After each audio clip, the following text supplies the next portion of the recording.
$22,000.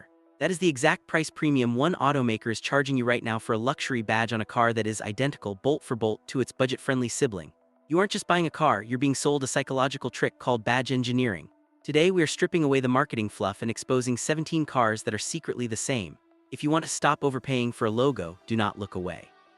Number 17. Toyota 86 and Subaru BRZ. Let's start with the twins that everyone knows but few truly understand.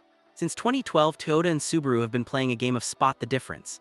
In the latest generation, both utilize the 2.4L Boxer engine, delivering $228 horsepower and finally killing that dreaded mid-range torque dip.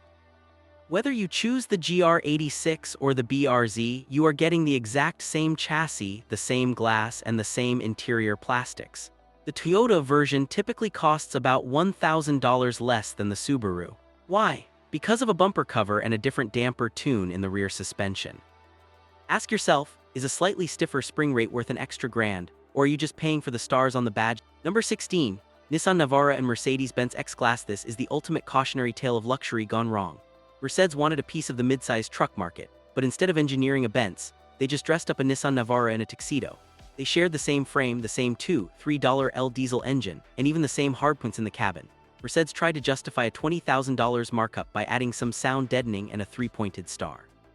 Buyers aren't stupid. They realized they were driving a Nissan with a higher monthly payment. Mercedes had to kill the model after only 3 years. It's proof that you can't put a designer label on a workhorse and expect people not to notice the hay in the back. Number 15. Chevy Silverado and GMC Sierra. In the world of American trucks, this is the longest-running shell game in history. A 2024 GMC Sierra Denali can easily clear $70,000, while a Chevy Silverado LTZ, which rolls off the same assembly line, sits nearly $10,000 lower mechanically. They are clones. Same $6.2 LV8, same 10-speed Allison-derived transmission, and the same towing capacity. GMC markets itself as professional grade, but unless you really need that multi-pro tailgate and a bit more chrome, you're paying a luxury tax for the same steel. Which one would you rather have in your driveway? Tell me in the comments if the Denali badge is actually worth the extra 10 large. Number 14. Pontiac G8 and Holden Commodore. Before Pontiac was sent to the great scrapyard in the sky, they gave us the G8. But this wasn't an American car. It was an Australian brute, the Holden Commodore, shipped across the Pacific. Under the hood of the GXB trim lived the legendary LS3 V8, the same heart found in the Corvette. It was a world-class sports sedan disguised as a rental car. It's a tragedy that GM's bankruptcy killed this partnership, because the G8 remains one of the best rebadges ever to hit US soil. Number 13. Pontiac Vibe and Toyota Matrix. This was the marriage of convenience between GM and Toyota. They were built in the same NUMMI plant in California. The Vibe had Pontiac's aggressive plastic cladding, while the Matrix looked like a sensible hatchback. But pop the hood, it's all Toyota. The $1.8L engine and the bulletproof transmission were Japanese engineering through and through. If you're looking for a used car today, the Vibe is often cheaper than the Matrix simply because people don't realize it's a Toyota in a tracksuit. Number 12. Pontiac G5 and Chevrolet Cobalt. This was badge engineering at its most lazy. The Chevy Cobalt was GM's answer to the Civic, and the Pontiac G5 was, well, it was just the Cobalt with a split grille. Same interior, same $2.L Ecodic engine, and the same lackluster reliability records. This was a dark era for GM where innovation meant changing the plastic mold for the headlights and calling it a new brand. Number 11. Toyota Supra and BMW Z4. This one actually broke the internet. To bring back the legendary Supra name, Toyota didn't go to their own labs, they went to Munich. The A90 Supra is, for all intents and purposes, a BMW Z4 in a Japanese bodysuit. It uses the BMW B58 straight-six, BMW's electronics, and even the BMW iDrive infotainment system. While the Supra is a fixed-roof coupe and the Z4 is a convertible, they are siblings under the skin. Does it bother you that the return of a legend is powered by a German heart? Let's settle this in the comments. Is it a Zupper 4 or a real Toyota? Number 10. Saab 92X and Subaru Impreza. Meet the Saabaru. In the mid-2000s, GM owned a stake in Subaru and decided Saab needed an entry-level car. They took an Impreza wagon, slapped a Swedish nose on it, and added some carpet. If you bought the Aero trim, you got the WRX's turbocharged flat 4 and symmetrical AWD. It was a Subaru for people who wanted to look like they spent their weekends at a ski resort in the Alps instead of a rally stage in the dirt. Number 9. Honda Passport and Isuzu Rodeo. Back in the 90s, Honda was late to the SUV party. They panicked and did a deal with Isuzu. The first generation Honda Passport was 100% Isuzu Rodeo. Honda didn't even change the dashboard, they just swapped the badges and sent it to the showroom. It's ironic because today, Honda is known for incredible reliability, but these early Passports were plagued by the frame rust issues that eventually drove Isuzu out of the American market.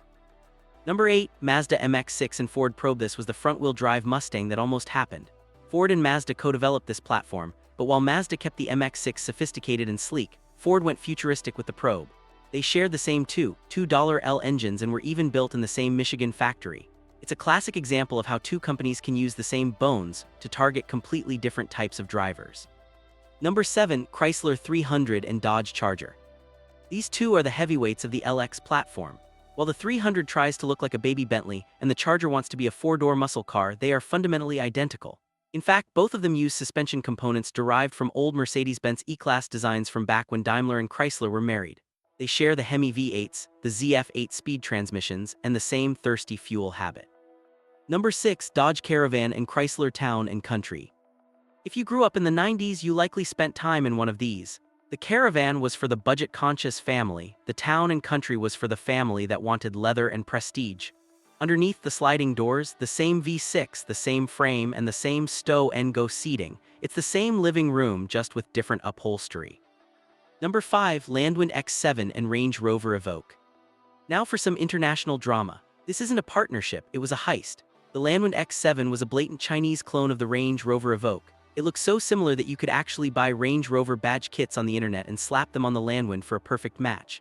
It took years, but Jaguar Land Rover finally won a landmark legal case to stop this badge engineering by theft. Number 4. Lexus SC400, Toyota Saurer and Toyota Super. Toyota is the master of the triplets.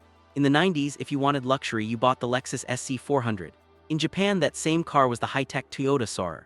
And while the Supra had a different body, it utilized the same chassis architecture and the legendary JZ series engines. They were three different flavors of the same high-performance DNA. Number 3. Audi Q7, Porsche Cayenne and Volkswagen Touareg. This is the gold, silver and bronze of the SUV world. All three sit on the Volkswagen Group's MLB platform. The Touareg is the value play, the Q7 is the tech play, and the Cayenne is the performance play. While the Porsche gets special engines and air suspension tuning, the skeleton of all three is shared.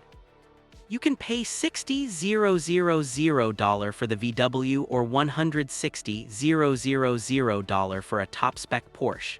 Is the badge worth a $100,000 difference? Number 2. Ford Escape, Mazda Tribute and Mercury Mariner. In the early 2000s, this trio dominated the suburbs. They used the same Ford CD2 platform and Mazda-designed engines. The Escape was the rugged one, the Tribute was the zoom one, and the Mariner was the one for people who shopped at high-end department stores. Today, the Mercury and Mazda versions are gone, proving that sometimes, the original badge is the only one that survives the test of time. Number 1. Chevy Traverse, Buick Enclave, GMC Acadia and Saturn Outlook. Here it is, the ultimate example of overcharging. All four of these massive SUVs share the GM Lambda platform. They use the same V6 engine and the same basic footprint. But look at the 2025 pricing. A base Chevy Traverse starts at about $40,000. A top-tier Buick Enclave Avenir, it hits $62,000. That is a $22,000 gap for essentially the same metal, the same safety ratings, and the same mechanical longevity. Automakers are betting $22,000 that you won't do your homework. But now that you know the truth, which one would you actually buy? If you want to stay ahead of the manufacturers and keep your money in your pocket, hit that subscribe button. We're here to make sure you're the smartest person at the dealership. See you in the next one.